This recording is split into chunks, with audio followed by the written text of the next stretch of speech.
Oke, selamat siang teman-teman semua. Kuliah pembiayaan GO siang hari ini kita mau berdiskusi bersama-sama gitu ya. Di sisi kanan saya ada Mas Suryo, nanti silakan memperkenalkan diri. Mungkin teman-teman juga sudah banyak mengenal dan sudah banyak ikut kuliah dengan Mas Suryo sama bos kita Om Roy dengan rambut baru. Teman-teman banyak yang belum tahu mungkin itu teman-teman. Dan spesifik kuliah kita di siang hari ini kita mau belajar soal apa itu APBD gitu ya. Nanti silakan Mas Suryo memperkenalkan diri dulu bersama dengan teman-teman. Ini kuliah GO Mas Suryo, dan bintang tamu kita itu siang hari ini ada Mas Suryo selaku ASN yang bekerja di Bapeda. Silahkan Mas Suryo memperkenalkan diri dulu. Selamat siang teman-teman semua, Om Roy, Mbak Eti. Mungkin teman-teman yang sudah kenal dengan saya. Ada beberapa hal yang akan kita diskusikan hari ini. Saya Suryo.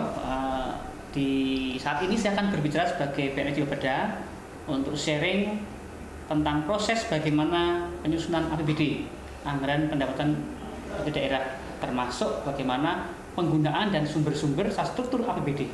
Nanti kita akan diskusi bersama bareng-bareng dengan Om Roy selaku akademisi, kemudian Mbak Eti, dan saya sebagai praktisi yang ikut dalam proses penyusunan sampai perumusan APBD.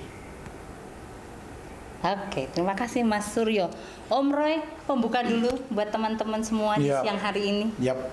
Nah teman-teman, kita kan di dalam proses kuliah pembiayaan ini kan kita ingin fokus kepada bagaimana sebagai lulusan dari sosiologi untuk melakukan rekayasa sosial. Ini kan APBD merupakan instrumen kebijakan yang penting dan akan mempengaruhi seluruh proses bagaimana rekayasa sosial itu dilakukan. Karena kalau hari ini kita hanya fokus ke anggaran pendapatan belanja daerah, khususnya Kota Salatiga, itu bukan bermaksud APBN dilupakan ya. Tapi kita bicara APBD aja kita udah cukup waktu yang panjang. Hingga kami tim saya dengan Mbak Eti putuskan kita fokus saja di APBD khususnya di Kota Salatiga. Harapannya biar teman-teman nanti bisa mendalami bagaimana APBD itu, dan teman-teman karena tinggal di Salatiga bisa memahami alasan kemudian kenapa munculnya APBD itu. Ya, itu mungkin skenario-nya, walaupun ada juga nanti kita lihat bagaimana nanti pada materi berikutnya. Kemudian ada istilahnya refocusing, lalu ada relokasi. Saya kira itu soal nanti. Tapi prinsipnya sekarang kita pahami dulu APBD. Kayak apa APBD ini, binatangnya kayak apa, rupa mukanya kayak apa, kita bahas hari ini. Begitu Mbak Eti. Terima kasih Mbak Eti. Oke, siap. Terima kasih Om Roy. Begini teman-teman, mumpung ada Mas Suryo selaku ASN yang juga pelaku untuk pelaksanaan APBD ini. Maksudnya APBD, pengertian APBD sebenarnya itu kayak apa sih Mas Suryo? Gini, terima kasih Mbak Eti. Ya.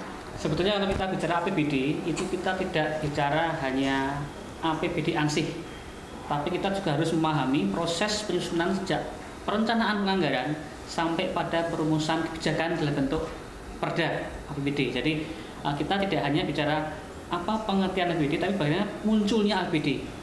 Jadi APBD adalah kalau kita lihat anggaran pendapatan belanja daerah yang secara batasan yang ada di undang-undang regulasi yang yaitu PP nomor 12 tahun 2019 bahwa APBD adalah rencana tahunan keuangan daerah yang ditetapkan dengan peraturan daerah. Itu APBD. APBD diawali sebelumnya prosesnya sejak awal tahun. Misalnya tahun 2020 kita menyusun namanya rencana kerja yang untuk tahun 2021, sehingga pada saat awal tahun inilah dilakukan yang namanya musrenbang di tingkat kelurahan atau tingkat desa dari bulan Januari sampai bulan Maret. Om Roy juga terlibat di situ juga. Kemudian di tingkat kota dilakukan musrenbang kota. Nah, musrenbang kota ini adalah awal dari penyusunan yang namanya RKPD. Ini untuk tahun 2021. Paling lambat bulan Mei RKPD harus ditetapkan dalam peraturan kepala daerah. Jadi RKPD itu berarti rencana kerja pemerintah daerah. Jadi RKPD tahun 2021 itu paling lambat bulan April atau Mei sudah harus ditetapkan dalam bentuk peraturan kepala daerah. Nah, setelah dibuat RKPD, baru disusun namanya KUA, Kebijakan Umum Anggaran, Kebijakan Umum Anggaran. Prioritas Program Anggaran Sementara. Nah, KUAPS ini istilah adalah program-program dan anggaran prioritas yang ada di masing-masing perangkat daerah. KUA PPAS. PPAS ya. PPAS. Jadi kebijakan umum anggaran prioritas plafon dan prioritas. Ya. Sementara. Nah, kemudian KUAPS ini setelah disepakati ditetapkan dalam bentuk dasar pijaknya adalah untuk menetapkan dalam bentuk Perda APBD. Jadi Perda APBD ini untuk tahun 2021 misalnya itu ditetapkan maksimal 60 hari sebelum tahun 2020 berakhir. Berarti Desember. November akhir harus selesai. Oh, November ya 2 bulan kemudian. Iya, karena tahun anggaran itu 20 Desember akan tetapi anggaran cair itu berhenti sampai awal Desember atau akhir November. Nah, inilah disebut dengan sehingga maksimal 60 hari sebelum tahun anggaran berakhir harus ditetapkan bentuk peraturan daerah. Apabila tidak ditetapkan, maka ada sanksi-sanksi yang dapat dikenakan kepada kepala daerah. Jadi itulah proses-proses penyusunan APBD dari proses musrenbang, kemudian RKPD, Renja, KUAPS, dan terakhir melalui Perda APBD. Itu istilah-istilah itu perlu dipahami ya. Renja, RKPD, ya. KUA, PPS. Oke. RKPD. Maaf.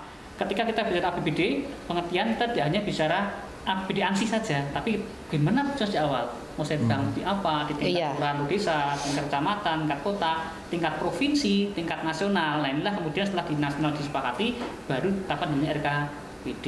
Tapi ini menarik Pak Surya, saya punya pengalaman. Karena kan nih teman-teman ini biasanya ke lapangan ya. Itu kan selalu punya keluhan dari masyarakat itu usul nggak pernah nyambung gitu ya. Nah, saya tidak tahu kenapa itu sebabnya. Itu berarti kan dia tidak masuk di APBD kah? Kan biasanya mereka ini kan ke lapangan, pergi di satu kelurahan katakanlah. Ikut musren kemudian, tapi kok ini tidak pernah nyampe gitu. Itu dalam konteks APBD dilihatnya kayak apa tuh? Bottleneck-nya itu apa di RKPD-nya? Dia masuk di RKPD, tetapi kalau masuk di KUA PPS-nya mungkin dia tidak masuk program. Oh gini, mungkin kita sampaikan proses penyusunan di awal dari musrenbang.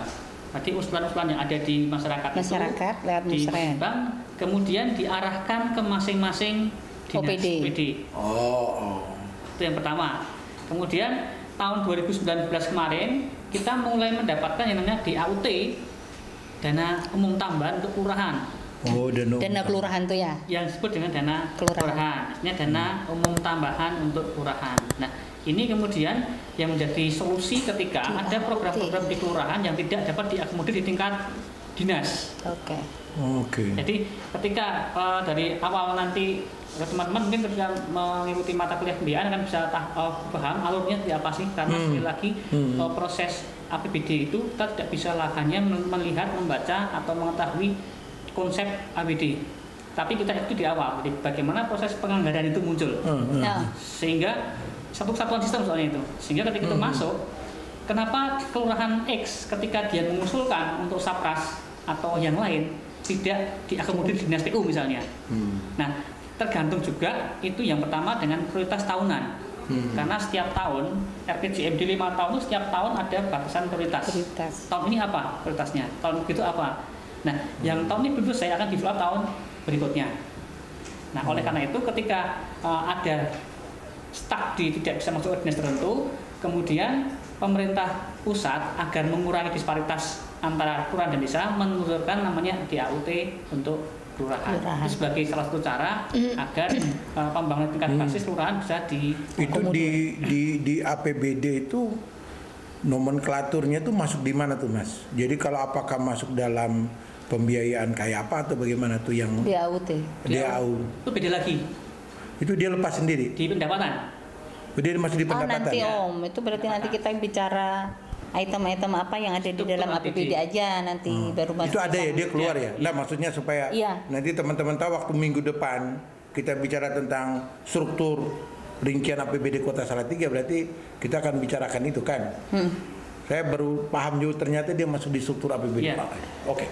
Itu kan salah satu unsurnya, salah satu ada DAK, ada DAUT berarti jadi toh. di struktur APBD itu ada namanya pendapatan, belanja, dan pembiayaan. Iya, betul. Dia masuk di pendapatan. Pendapatan. Termasuk dana alokasi umum, kemudian dana alokasi khusus. seperti itu. Itu pengalokasiannya itu DAK dari penugasan.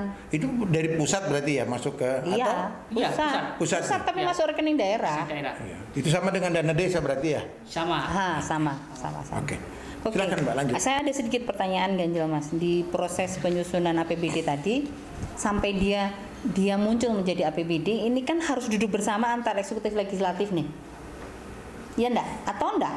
Iya. Atau khusus eksekutif aja menyelesaikan APBD, selesaikan enggak kan? Perda itu tetap harus dengan teman-teman legislatif gitu. Pernah enggak terjadi kala eksekutif sudah menyusun, kemudian pada saat di legislatif ini ditolak APBD-nya? Aduh, ini cerita boleh ya Om? Boleh. Boleh aja dong. Oh, iya. Mumpung ada Mas Suryo maksudku. Oh, jadi ini namanya Roto- bicara politik anggaran. Rotok nyimpang sitik rapopo, belajar sama anak-anak. Teman-teman biar belajar. Oke, begini Mbak Eti. Yang namanya kebijakan publik, mungkin saya pernah sampaikan dulu di mata kuliah pembiayaan juga tahun 2012 bahwa birokrasi itu bukanlah area yang vakum politik, sehingga di dalam birokrasi itu pasti ada kepentingan politik. Meskipun sebagai pegawai negeri kita harus tidak boleh terlibat dalam politik praktis. Nah, tidak vakum politik itu dilihat dari aspek penyusunan anggaran. Jadi penyusunan anggaran itu memang ketika ditetapkan dalam Perda APBD harus melalui sepakatan tujuan dengan DPRD, sehingga ditandatangani namanya nota kesepahaman antara kepala daerah dengan ketua DPRD. Nah, yang dipersoalkan adalah ketika ada perbedaan kepentingan politik antara ketua DPRD dengan kepala daerah. Oh, di situ sumber masalahnya. Ya, jadi Pasti. ketika ada rivalitas rivalitas pada saat kita pilkada, dampaknya seperti apa? Ketika dampaknya berkepanjangan sehingga proses pengajuan APBD ini RAPBD oleh kepala daerah kepada DPRD bisa juga Diulur, betul. Oh, diulur itu caranya. Iya. Tapi tidak ada perdebatan, maksudnya perdebatan yang betul-betul aktual terhadap, misalnya ini kan APBD ini mungkin menurut legislatif itu tidak sesuai kehendak rakyat, tapi menurut eksekutif itu sesuai kehendak lain. Ini kan bicara soal apakah ini perdebatkan tujuannya atau ada kehendak lain lalu kemudian diulur, itu mungkin Proses ada hiddennya. ada prosesnya emang ketika kita bilang saya terlibat di itu ya, Om Brais terlibat dalam proses APBD ketika itu memang ada beberapa isu-isu yang dilontarkan oleh teman-teman dari legislatif yang direspon oleh eksekutif. Jadi ada hal yang mungkin diperdebatkan. Oh, ini nggak pas. Harusnya gini. Dan meskipun dari pihak eksekutif melihat kenapa tidak pas. Jadi memang kita nggak tahu. Ada beberapa hal yang berpanjang ketika itu. Ada ya mungkin tidak hanya di Kabupaten A, tapi di kota X juga ada, di kota Y juga ada. Dia ada perbedaan pendapat atau friksi politik antara kepala terpilih dengan ketua DPRD inilah yang kemudian berdampak pada mundurnya APBD. Sehingga sempat sampai tahun berjalan berikutnya belum ditetapkan. Itu tahun 2017 atau 2018 saya lupa itu. Sampai hampir berakhir tetap belum. Kalau ditetapkan ada konsekuensinya. Mau tidak mau kita bisa pakai anggaran tahun sebelumnya. Jadi ketika ada kepentingan politik yang berbenturan antara kepala daerah terpilih atau dengan ketua DPRD yang berdampak pada mundurnya penetapan APBD, kabupaten atau kota dapat menggunakan APBD tahun sebelumnya dengan pagu sama dengan tahun sebelumnya. Oke, itu berarti kan tadi jadi soal kita adalah kalau kita kan mau merumuskan di KUPPS itu berarti kan visi misinya wali kota kan jelas untuk menentukan turunannya kan, menjadi program dan kegiatan yang diusulkan. Lalu muncul namanya plafon anggaran. Nah itu yang perdebatannya itu kan pada sesuai dengan janji politik. Kenapa kok kemudian bisa mengulur-ngulur itu DPR? Nah kalau kita bicara politik kita nggak bisa prediksi. Ini kalau Oke. Kalau secara normatif memang begitu, harus berjalannya begitu. Maksudnya Eti tanya karena di Kabupaten Magelang pernah mundur Om. Soalnya juga pernah mundur Pak. DPR-nya ini sampai nggak gajian selama 3 bulan, 4 bulan lebih di awal tahun karena dia dok APBD-nya lewat tahun. Kalau PNS nggak masalah. Tapi kalau Dewan kan nggak gajian. Ada konsekuensi itu. Kita DPD yang masih sih mundur, sanksinya adalah Nah itu sebenarnya kan saya tidak tahu apa legislatifnya tidak memahami karena konsekuensi kemunduran itu kan sebenarnya unsur penting dari APBD adalah ada rencana kegiatan ada rencana kegiatan suatu daerah yang harus dilakukan. Nah saya tidak tahu dia tidak sadar nggak kalau itu sampai mundur, saya tidak tahu apa yang salah. Kan berarti kan daerah nggak bikin pembangunan kalau mau jujur kan? Ya kalau memang ketika suatu daerah kemudian dia menggunakan anggaran sebelumnya yang kebetulan mungkin itu sebenarnya kurang, otomatis ada beberapa target yang tercapai, itu otomatis. Tapi kalau kita bicara politik praktis kan tidak bisa bicara secara itu. Enggak, karena APBD juga merupakan instrumen penting untuk mengukur kinerja daerah. Betul. Nah kalau itu disampir ke politik kan susah. Kan kinerja daerah kan salah satunya juga APBD kan. Betul. Makanya nanti ada namanya dana insentif daerah. Bagian dari pendapatan daerah yang sebagai bentuk apresiasi terhadap prestasi yang oleh daerah. Berarti itu tidak dapat dilakukan itu. Iya, jelas. Ya, ketika yang ada kalau masuk BTP kemudian itu nanti dapat DID, inovasi daerah. Oke. Ada ininya. Oke. Silakan Ibu. Kembali ke laptop. Oke. Terima kasih Mas Suryo sudah cerita banyak sampai bagaimana APBD ini disahkan kemudian dilaksanakan itu ya. Lebih dalam lagi kita akan menggali sebenarnya apa aja sih yang ada di dalam APBD itu. Tadi disinggung di awal Mas Suryo ada pembiayaan, ada pendapatan gitu ya. Ini kalau kita ngobrol soal pendapatan bicara melihat saja pernah Heti itu tahu bahwa kita contoh di Brebes itu Mas, dari APBD-nya tuh Brebes itu sudah nggak bisa kerja apa-apa. APBD-nya habis untuk anggarannya habis hanya untuk biaya ASN. Jadi kegiatan infrastruktur nggak ada. Gaji pegawai. Pure hanya melaksanakan kegiatan dari pusat saja gitu. Jadi APBD-nya nggak ada gitu loh. Nah ini cerita dulu deh soal pendapatan ya Om. Boleh. Pakai banget. Kalau ini boleh aja nambahin. Mas Suryo dulu. Kalau kita lihat di struktur APBD ada 3 komponen. Yang pertama pendapatan. Oke, pendapatan. Kedua belanja daerah.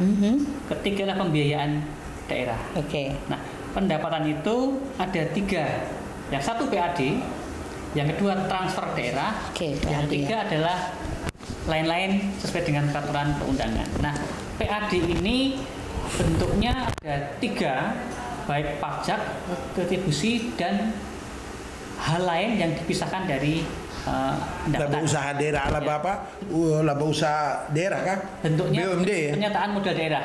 Oh, pernyataan modal daerah. Nah, ini pendapatan ya dari BUMD itu Om. Nah, kemudian terkait dengan belanja pegawai itu kan masuk dalam rekening belanja sebenarnya. Ya, masuk dalam belanja operasional itu. Operasional yang intinya untuk program-program termasuk belanja pegawai. Nah, ada beberapa kendala ketika suatu daerah programnya boleh dikatakan tidak bisa berjalan karena anggaran untuk belanja pegawai. Sebenarnya itu hal yang berpisah karena belanja pegawai itu dari DAU sebenarnya. DAU.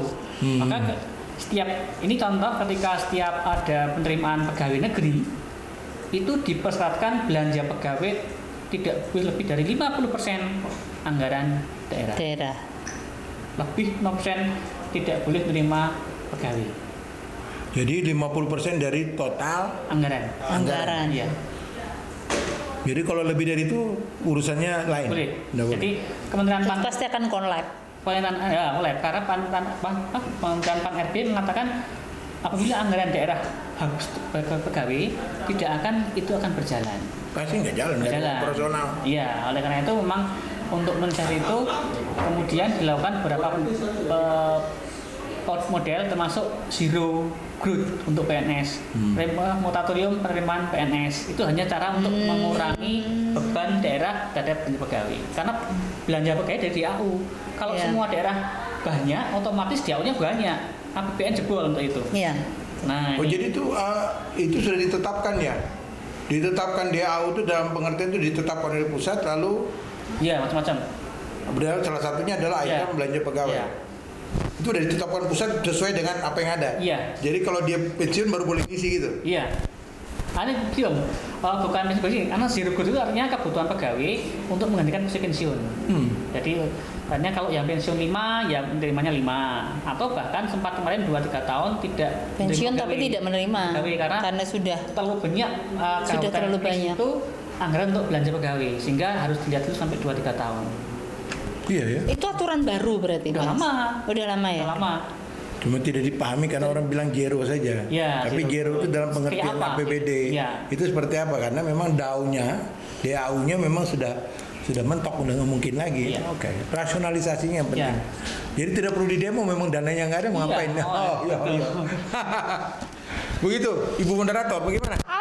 Oke, siap. Oke, dari pendapatan tadi cerita soal apa ya? Unsur APBD tadi sudah pendapatan dan biaya ya, Mas? Iya. Pendapatan ini bisa APBD murni, pajak, bisa dari pusat lewat DAU, DAK. Ini tadi lewatnya masuk ke pendapatan. Pendapatan. Iya kan? Iya. Oke. Termasuk Daud tadi ya. Biaya sekarang.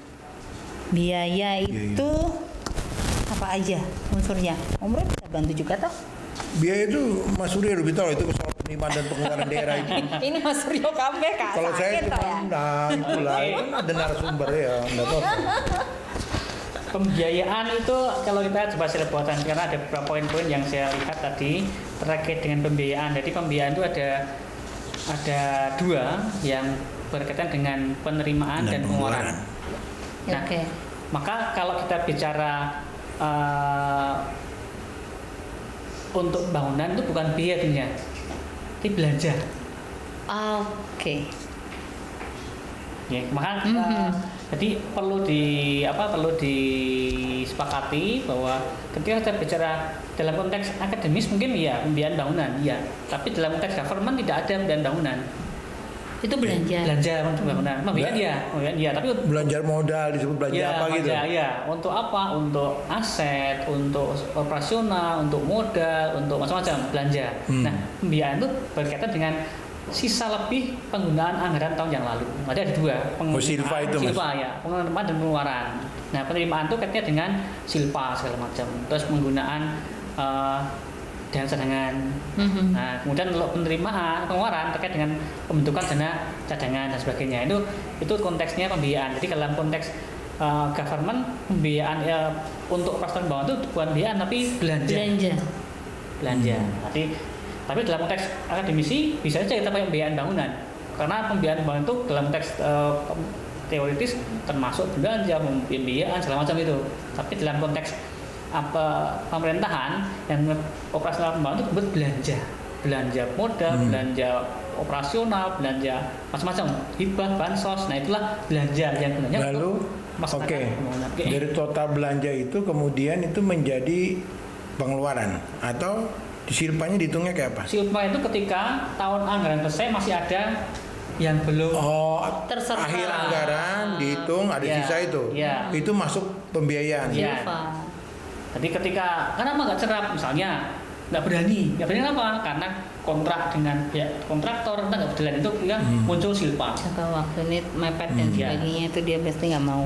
Terus jangan tahun berikutnya. Nah, itu karena itu begini Mas, itu kan berarti kan ada target-target di dalam APBD menjadi penting. Nah, itu kan menjadi bagian di APBD itu. Kalau kita lihat target itu, ngelihatnya kayak apa ya di APBD itu? Atau kita mau melihat kayak apa tuh? Ketika kita bicara target, jadi APBD itu berhubungan dengan target kinerja.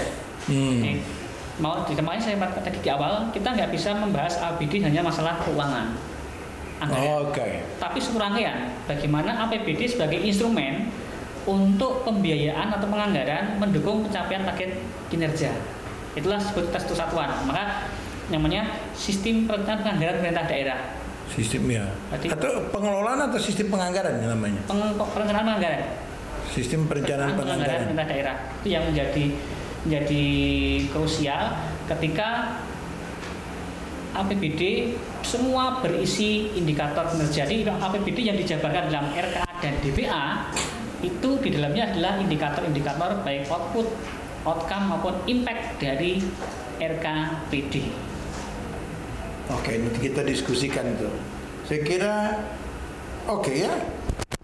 Nanti kita lanjut lagi, Kita lanjut lagi, oke. Kita break dulu kan? Break dulu, boleh. Oke, teman-teman kita break dulu ya. Kami minum dulu.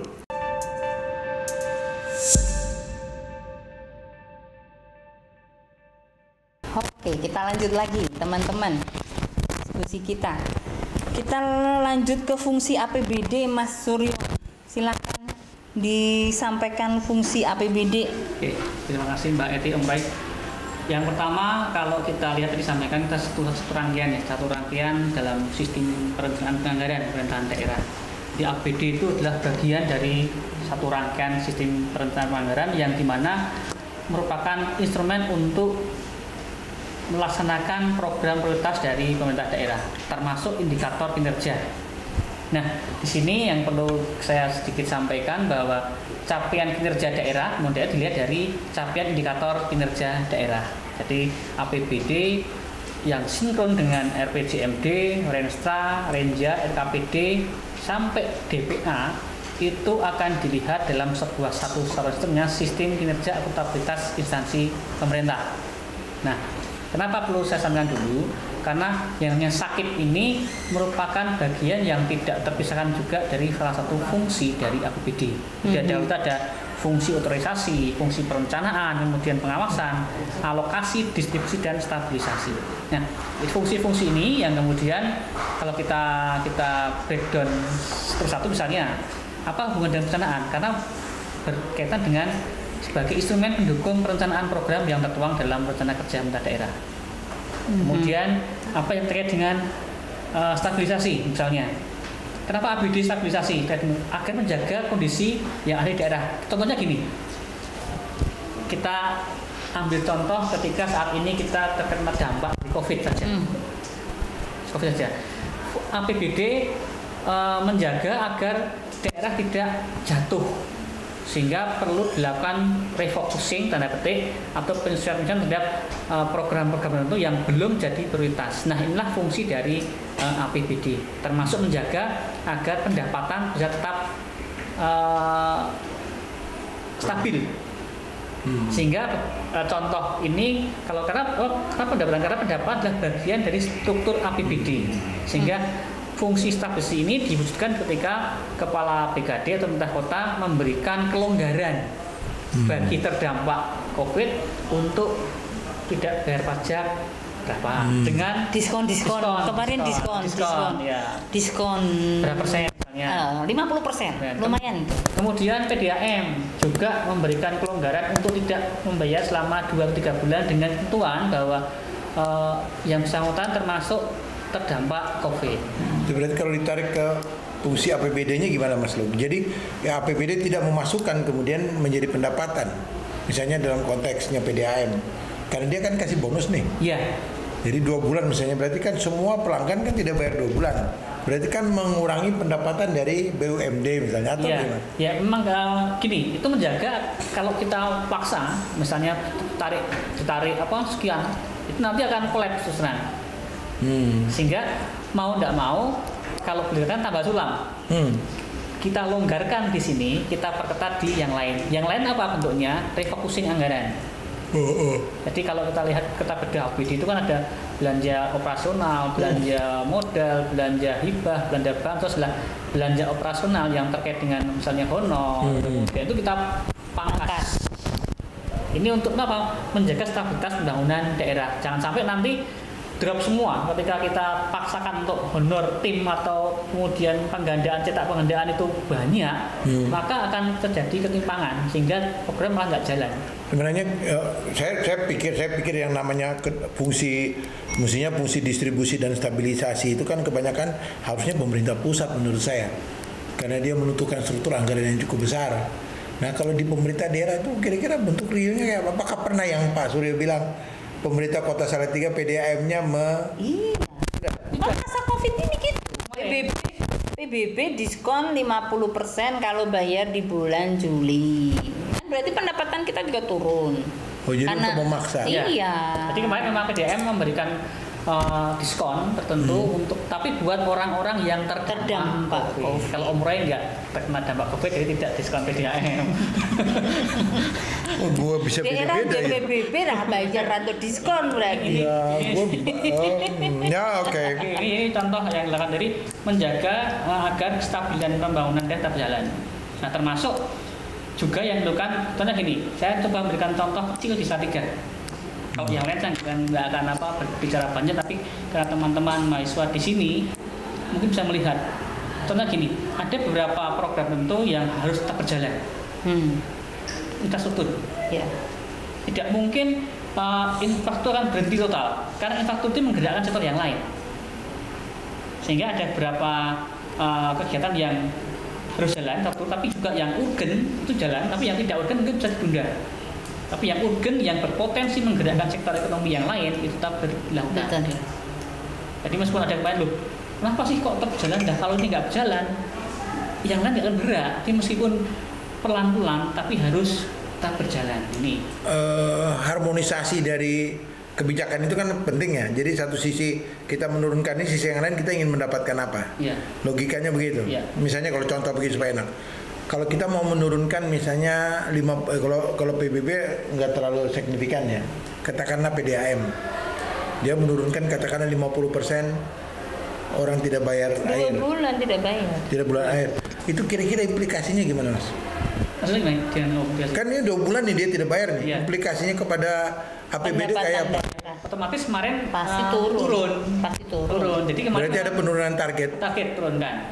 Jadi itulah makanya selain APBD, tadi saya sampaikan satu satuan sistem perencanaan anggaran. Jadi kita bicara APBD yang berubah, tidak mungkin berubah ketika RKPD tidak berubah.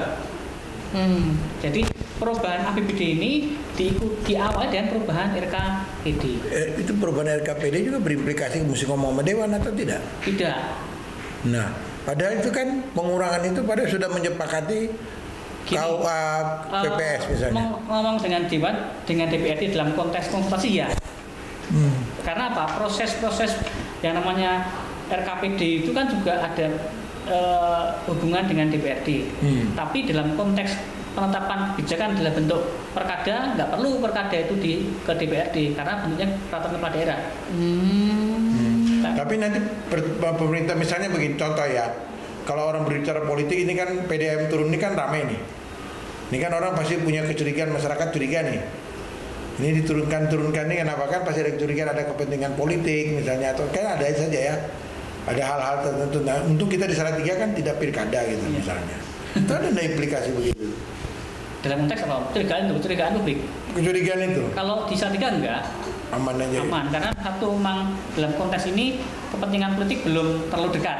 Iya, karena 2020. Enggak, saya rasa juga enggak ada ngaruhnya karena dampak COVID, karena COVID ini saya rasa alasan itu bisa aja diterima di semua pihak gitu, walaupun dia mau pilkada ataupun tidak gitu loh.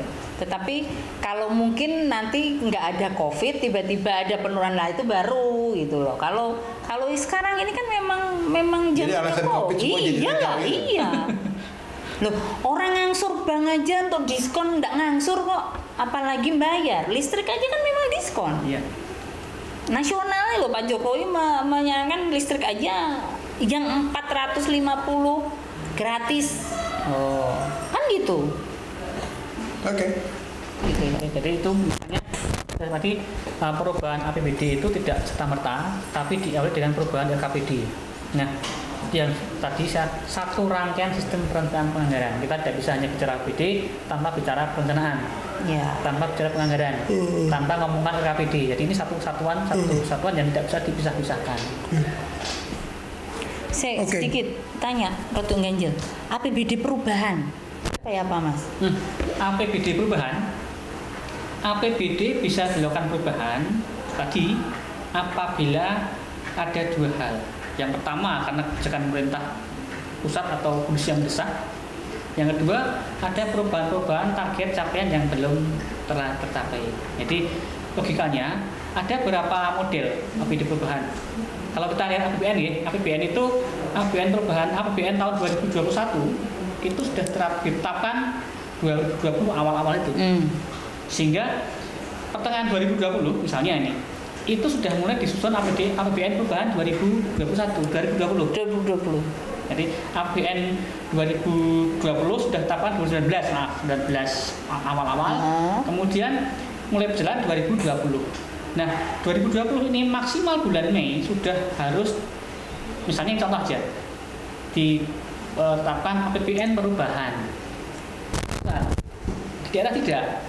APBD perubahan itu biasanya baru didok sekitar bulan September Oktober. Iya betul. Tapi dalam konteks ini targetnya ya sekitar bulan Agustus September sudah mulai. Ini sudah dok perubahan 2020. Sekarang ini ya. Ya karena ada dua hal. Yang pertama ada perubahan karena kebijakan pemerintah yang besar tadi. Yang kedua ada target tidak capai. Tidak capai ini bisa juga karena keadaan yang sifatnya force majeure. Bencana alam. Nah, sekali lagi perubahan APBD juga diawali dengan perubahan RKPD. Dari RKPD-nya. Ya. Apakah setiap tahun anggaran itu selalu ada APBD perubahan? Nah, ini Boleh enggak APBD langsung pure mulus sampai dengan akhir tahun itu? boleh. Mungkin, tapi tidak Boleh. mungkin. Bisa aja ya? Bisa Tapi aja. nggak mungkin. Tapi susah.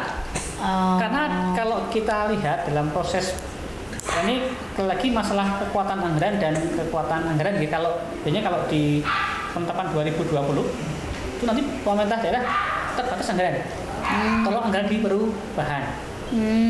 Saya pernah sampaikan juga ke pemegang kebijakan, kenapa sih kita tidak bisa menetapkan langsung tidak usah ada APBD perubahan, tapi mekanismenya beda ketika kita lihat di APBN. Ini yang membedakan antara APBN dengan APBD, sehingga APBN mungkin APBN aja ada perubahan, apalagi APBD. Berarti selalu ada APBD perubahan dalam setiap tahun anggaran. Ada. Pernah satu kali periode saya lupa tahun berapa tidak ada APBD perubahan. Tapi memungkinkan tidak ada APBD perubahan juga bisa. Bisa. Oh, oke. Makanya, Tapi biasanya karena pusat ada perubahan, makanya mengikuti penganggaran itu, makanya APBD juga berubah. karena satu rangkaian antara kebijakan nasional dengan kebijakan daerah. Oke. Ya. Ada mungkin Mas Suryo ada closing statement yang menarik untuk menjadi perhatian kita untuk kita diskusikan, misalnya yang mungkin itu menjadi pertanyaan buat teman-teman, kira-kira hal apa yang sebenarnya mereka bisa harus pahami, sehingga Mas Suryo bilang mereka menjawab gitu. Kira-kira hal apa Mas Suryo? Oke, gini Om. Kita bicara APBD, kita bicara sebuah sistem yang saya terkait, baik itu sistem perencanaan anggaran maupun sistem politik. Sehingga boleh dikatakan APBD sebagai sebuah produk hukum ini bukan semata-mata produk hukum, tapi juga produk politik. Sehingga proses penyusunannya pasti ada intervensi politik, Tetap ada ya. baik dari partai-partai atau dari legislatif daerah maupun dari yang lain atau kementerian yang lain. Nah, oleh karena itu dalam konteks ini yang perlu dicermati adalah bagaimana sih membangun atau membuat sebuah sistem APBD yang meminimalkan intervensi politik terlalu besar, sehingga proses-proses pencapaian target kinerja juga tentunya akan lebih optimal. Sistem politik yang karena ini pasti tidak akan lepas dari intervensi politik.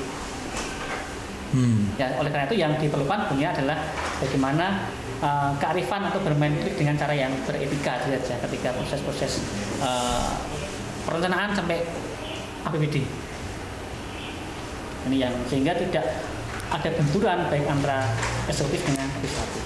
Tapi kan yang paling penting APBD juga kan ada unsur pengawasan yang dilakukan masyarakat misalnya. Belum lanjut supaya ada closing itu. Lalu sebenarnya gimana sih keterbukaan atau transparansi dari APBD itu sendiri, Mas? Sebetulnya gini, beberapa kapkota itu sudah melakukan Online loh? online. Sudah Online. bisa online. Salatiga belum. Salatiga udah online. Oh sudah. Udah. Saya online. Hanya bahkan proses verifikasi apa? Tanda tangan itu sudah mau di online kan. Hanya memang ada beberapa yang belum bisa dipublish. Misalnya kalau di Batang itu dulu ada festival anggaran. Pak yang sudah semua masyarakat bisa melihat saya mengajukan jalan di kelurahan saya, ini berapa, yang bayar berapa, luasnya berapa, ini berapa, Anggarannya berapa? Itu publish. Kalau Salatiga baru jumlah anggaran, kemudian lokasi kita. Itu di mana? Di RKPD. Jadi kalau teman-teman mahasiswa bisa melihat, karena ini saat Kementerian Pan-RB menilai yang namanya sakit itu harus dipublish, mulai dari proses RPJME, RPJMD sampai APBD, sampai RKPD, sampai Renja, itu dilihat di masing-masing. Sakit itu sampai situ. Ya. Itu harus dipublish. Sistem akuntabilitas instansi kerja pemerintah satu rangkaian. Itu. Transparansi dan akuntabilitas APBD. Nah, Ya. itu jadi kunci sebenarnya. Iya. Kalau kita bicara APBD, dua hal yang berubah, transparansi dan akuntabilitas pelaksanaan APBD. Oke. Begitu kan, Betty? Oke, masih ada yang ditambah? Nah, tugas teman-teman ini penting. Nah, coba dirumuskan dengan baik. Sebenarnya APBD itu bagi masyarakat itu apa sih gunanya APBD bagi masyarakat? Kalau Mas Suryo kan perspektifnya ASN. Yang belum lihat adalah APBD bagi masyarakat itu seperti apa. Nah, tugas untuk mencari itu, kalau ASN bicara begini, kita akan lihat masyarakat ini kan satu sisi yang berbeda.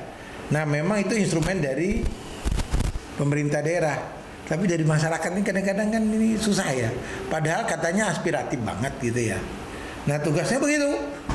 Bagaimana perspektif APBD menurut masyarakat? Dikerjakan itu satu itu. Begitu ya Mas Surya, boleh ya saya bertanya itu ya. Boleh. Jadi tugas Anda adalah mencari jawaban itu secara singkat. Kira-kira apa APBD menurut perspektif masyarakat? Oke. Begitu kah? Atau Mbak Eti mau tambah lagi? Enggak apa-apa. Nah, tambah Om. Nanti mungkin yang menilai kan dari Om Mas sama Mbak Eti. Saya minta satu orang yang terbaik. Nanti saya beri gift buku saya yang sistem perhitungan penganggaran pemerintah daerah. Oke. Nama, alamat saya kirim ke yang bersangkutan. Boleh. Gratisan. Siap. Ada giftnya, ada hadiahnya. Oke, cuman satu lagi Mas Suryo, biar teman-teman juga bisa mengakses. Kira-kira kalau mau melihat APBD Salatiga ini, kita akses alamatnya di mana sih gitu? BKD Salatiga, bkd.go.id. Oke. BKD Salatiga.go.id. Itu lengkap datanya ya? Ya. Itu berarti tugas berikutnya Anda upload dulu. Ambil itu upload di situ. Lalu Anda belajar APBD dari uploadan itu kah? Ya kan sambil belajar toh, kan kita main sistem ini. Jadi materinya diambil di BKD Salatiga.go.id. Berarti minggu depan Anda punya itu dan Anda akan upload, lalu kita diskusikan. Saya juga akan upload yang sama, lalu kita ngomong. Ya. Tiba-tiba hubungi saya, Mas. Mas, aku minta dong.